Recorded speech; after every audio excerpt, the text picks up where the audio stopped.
कुंभकर्ण रावण का भाई था जो 6 महीने बाद एक दिन के लिए जागता था और भोजन करके फिर सो जाता था, क्योंकि उसने ब्रह्मा जी से इंद्रासन की जगह निद्रासन का वरदान मांग लिया था। इसका शरीर इतना विशालकाय था कि युद्ध के दौरान किसी तरह कुंभकर्ण को जगाया गया। कुंभकर्ण ने युद्ध में अपने विशाल शरीर से वानरों पर प्रहार करना शुरू कर दिया। इससे राम की सेना में हाहाकार मच गया। सेना का मनोबल बढ़ाने के लिए राम ने कुंभकर्ण को युद्ध के लिए ललकारा और भगवान राम के हाथों कुंभकर्ण वीरगति को प्राप्त हुआ। आओ जानते हैं उसकी पत्नी के बारे में। मैं दानव की पुत्री मंदोदरी से रावण का विवाह हुआ था। दैत्यराज बलि की पुत्री का नाम वज्रज्वाला था। वज्रज्वाला से कुंभकर्ण का विवाह हुआ था और गंधर्वों के राजा शैलूष की पुत्री शर्मा से विभीषण का विवाह हुआ था। कहते हैं कि वज्रज्वाला महाबली बाली की पुत्री थी। बाली विलोचन का पुत्र था। वामन अवतार ने बाली से जब 3 पग भूमि दान में मांगी थी, तब उस समय वज्रज्वाला वहाँ पर मौजूद थी।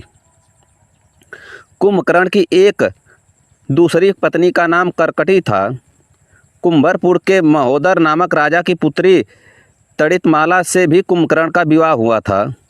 कुंभकर्ण के एक पुत्र का नाम मुलकासुर था, जिसका वध माता सीता ने किया था। दूसरे का नाम भीम था। कहते हैं कि इस भीम के ही कारण भीमाशंकर नामक ज्योतिर्लिंग की स्थापना हुई थी। वज्रज्वाला के पुत्र का नाम कुंभ और निकुंभ था।